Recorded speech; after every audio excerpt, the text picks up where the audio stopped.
আজ আমি বানাবো পায়েস। তার জন্য নিয়ে নিয়েছি 2 লিটার দুধ। 2 লিটার দুধ ভালো করে ফুটিয়ে হাফ লিটারের মতো তুলে রেখেছি। আর 25 গ্রাম চাল ধুয়ে দুধের মধ্যে দিয়ে দিলাম।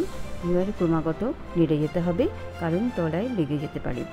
ক্রমাগত নেড়ে নেড়ে আমি চালটা সেদ্ধ করে নেব। দিয়ে দিলাম 2টো তেজপাতা। তেজপাতা দিয়েও ক্রমাগত নেড়ে যেতে হবে। এরপরে আমি সব উপকরণগুলো দেবো চালটা সেদ্ধ হয়ে যাবার পরে। চালটা আমার সেদ্ধ হয়ে এসছে। এই অবস্থায় আমি দিয়ে দেবো বাতাসা। আমি পায়েসটা করবো বাতাসায়। বাতাসা দিয়ে দেবো দুধ, আর একটু গুঁড়ো দুধ নিয়েছি। এটা গরম দুধে গুলে রাখবো। এটা আমি শেষে দেবো। চাল সেদ্ধ হয়ে এসছে, দুধটাও আমি দিয়ে দিলাম। এবারে আমি গুঁড়ো দুধটাও গুলে নিলাম। আর বাতাসা, কাজু কিশমিশ, একটু ঘি আর এলাচ গুঁড়ো দিয়ে দিলাম। এবারে আমি 7-8টা কাজু বাদাম বেটে নিয়েছিলাম, সেই বাটাটাও শেষে দিয়ে দিলাম।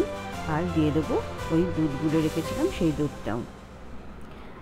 এরপরে নেড়ে চেড়ে ভালো করে ফুটিয়ে নিলেই হয়ে যাবে আমার পায়েস। এইভাবে পায়েস তৈরি করে দেখবেন, খেতে অপূর্ব স্বাদ হয়। হয়ে গেল আমার পায়েস।